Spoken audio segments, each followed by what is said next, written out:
All right. Today we are going to discuss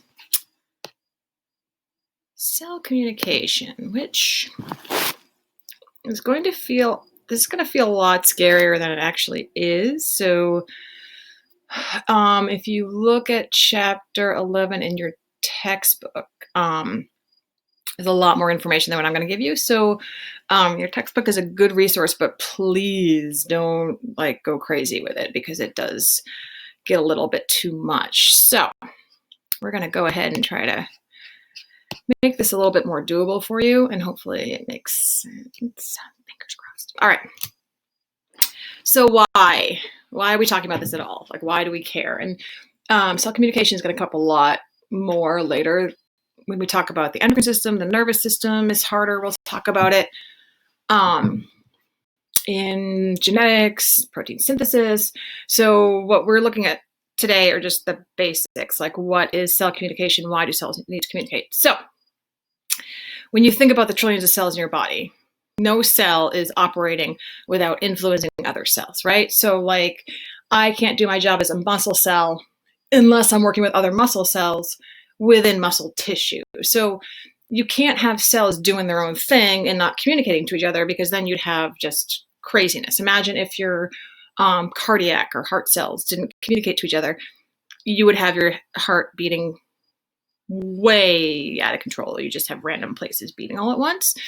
Doesn't make for a viable life, so we tend to want to communicate. So we're going to talk today about signal transduction pathways, and that's basically the steps that cells take, because it's not just that cells can just know instinctively what to do. They have to communicate to each other so that we can maintain homeostasis. So when we talk about the basic cells, we look at yeast. And yeast, I know I spent a lot of quarantine baking bread. My kids love it. Whatever. I'd never done it before, but so yeast and I have become fast friends because you need yeast. And if you were able to do the cellular respiration lab in Honors Bio, you may remember that cells kind of look, when you open the package of yeast, it doesn't look like there's anything in there, but they're living cells. They need sugar in order to activate, water to activate. But anyway, so there are basically two sexes in yeast. There's A and alpha. They actually have to communicate at the very basic level in order to reproduce. So they kind of just bump around each other. And the way they do that is they can actually secrete signaling molecules. And what those signal molecules do is it can attract the other sex. So if you're an alpha, you're secreting it, it's going to find the A's, and then you just kind of bind. You'll see here, hopefully you can see this. Can you see this? See right here, this factor. So this cell over here is secreting the factor, which binds into the receptor over here. And that allows them to then recognize that they're opposite sexes, and therefore they can mate and make a new cell. So that's really basic. Once we move out to multicellular organisms, we're talking about signaling over long distances, short distances, for various reasons. Sometimes not all the time. In some cases, it's all the time. So we're going to talk about sort of the different types of signaling. There's some signaling that happens at the local level, meaning I am releasing a signal that all the cells around me are going to be influenced by, and other ones are longer distances. I'm sending out a message from parts of my brain to control my pancreas, for instance, even though it's more complicated than that. But so there's two different types. There's long distance and short distance. So when we look at nerve signals, and we're going to talk a lot about the nervous system later on this year, what we talk about is a lot more long distancing. Trying to move my picture so that you can actually read the words, but this thing does not want to cooperate. So I'll leave it down here. It doesn't want to move. So you send a message from your brain, which then sends messages along many different neurons to get the response.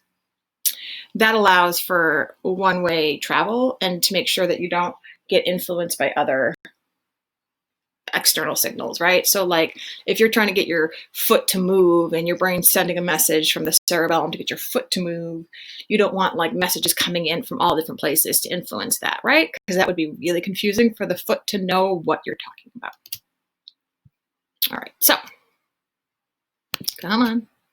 Sorry about that. So this would be local. So this is the cell secreting, and it's basically targeting these local cells. This is longer distance. And again, don't worry too much about this. We're going to talk about this in chapter 40, which is the next lecture, but we'll talk about nerve tissue and sort of what these things mean, but we'll get there.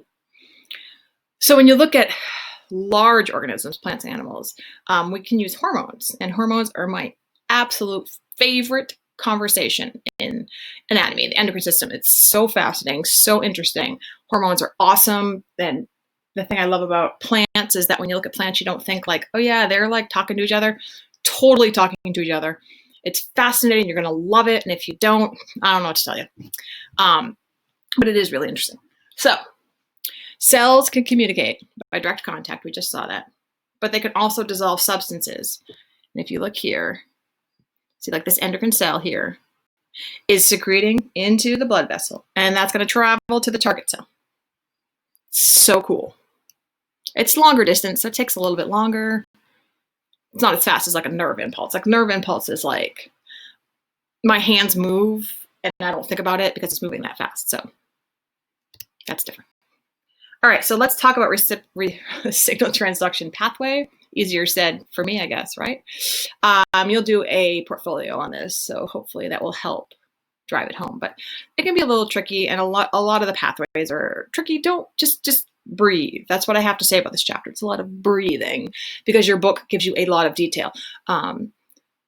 You can study cellular biology for a whole semester and sometimes up to a year in college. So you can imagine that what you could be studying is like massive. I'm giving you like the overview. So we look at 3 stages: reception, transduction, response. And this is really easy. Reception, receive. I'm receiving the signal. So as the cell, I'm receiving the signal from wherever it's coming, whether it's a hormone or whatever. The first step is I have to receive it. So usually there's some sort of protein at the cell surface, whether it's a receptor.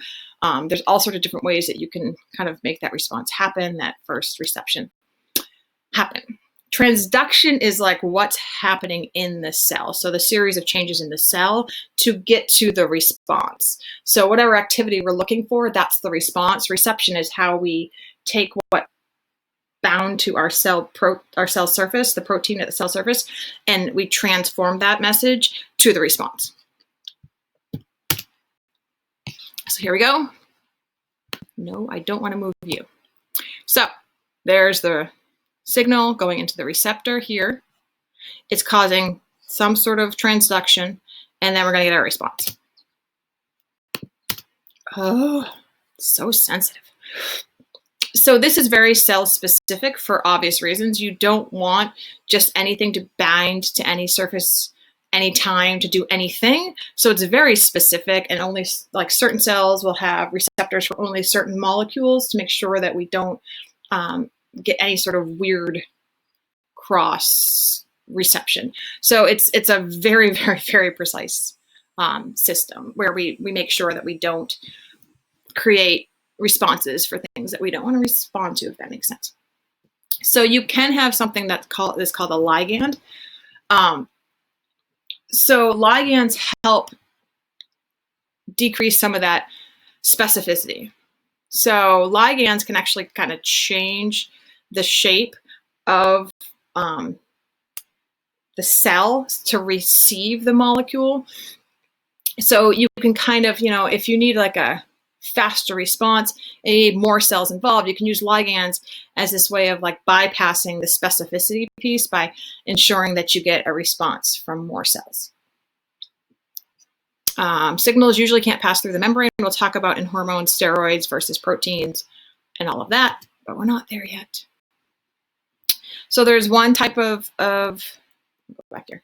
So there's one type of receptor. So we're talking about receptors here, because usually when I skip to the next slide, people go, what is that? So we're talking about receptors.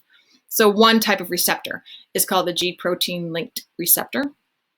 What I want you to know about that, again, your book's going to go into lots of detail. If you're really interested, go for it, dig deep, enjoy.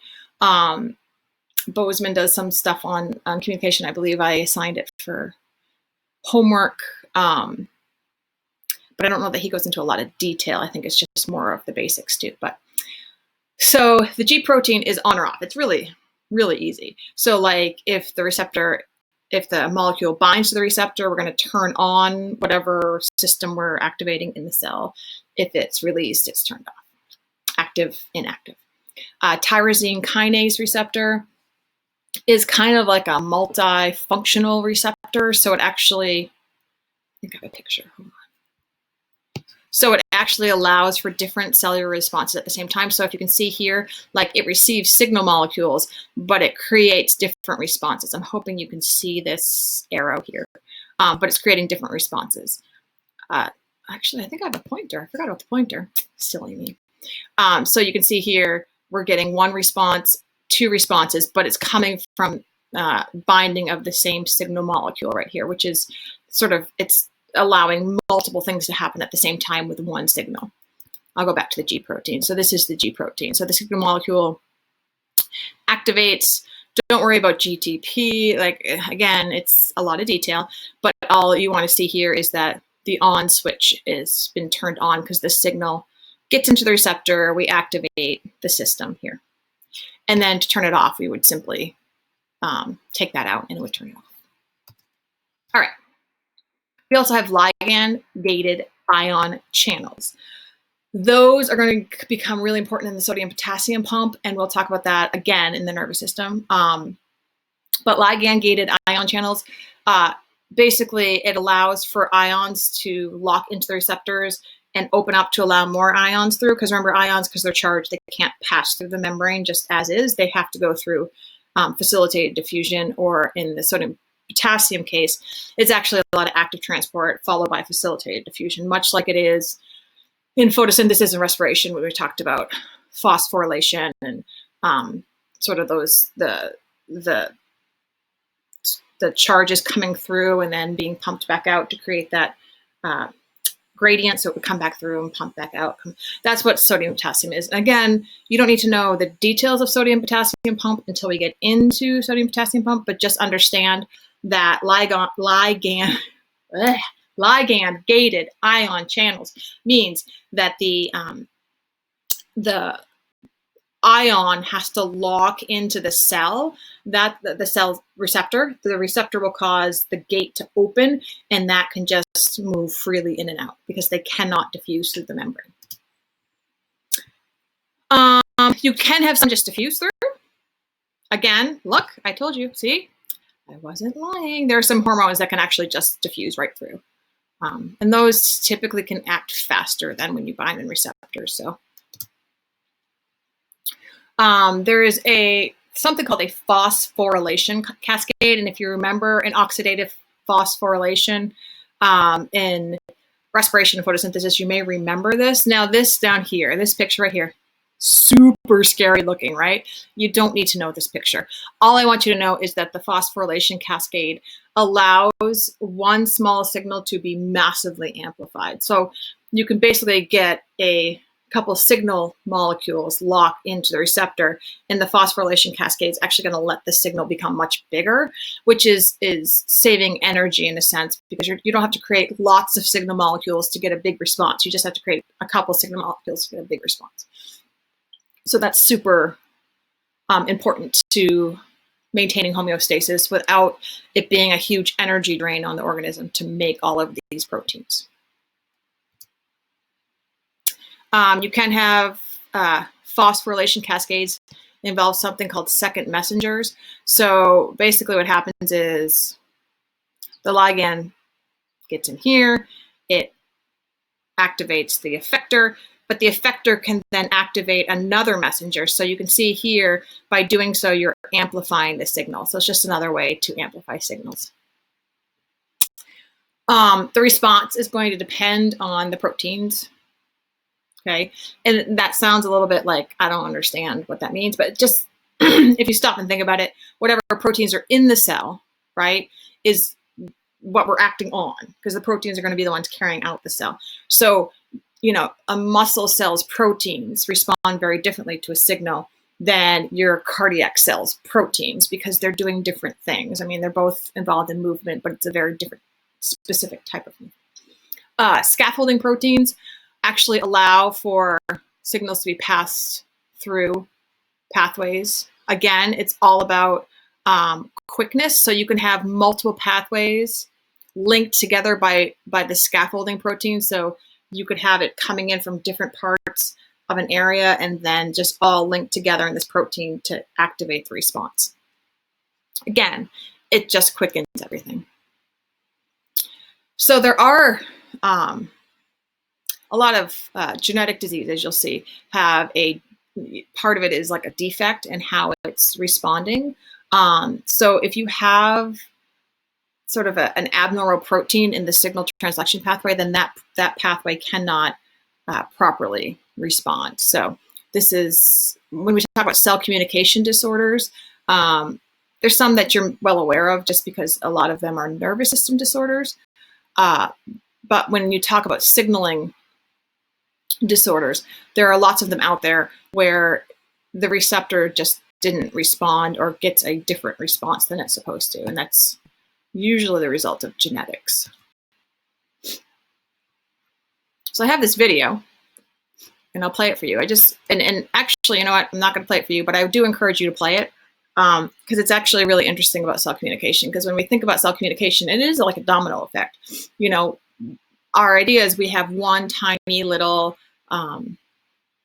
signal that we're hoping to create massive signals at once. When you move your foot, you're not moving one muscle cell, you're moving muscle tissue.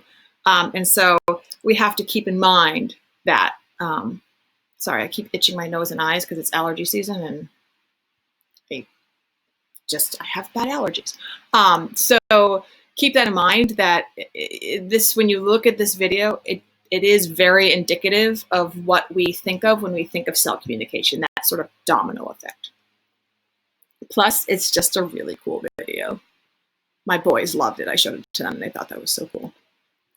So that is it for cell communication. I know this seemed brief and there's a lot going on. Again, what's going to help you with this is looking at your book, making sure you're not spending too much time in the details and just keeping it overviewed. The Bozeman video should help. Looking at your portfolio is actually going to be really, really helpful just to get you to sort of look at this. Again, when we look at things like an exam, what would I be asking you about? I'm really going to stick to the basics. So nothing more than is covered in this lecture, because cell communication is something that we really get into later on in different ways that we communicate, right? So like when we talk about the nervous system, we're totally going to cover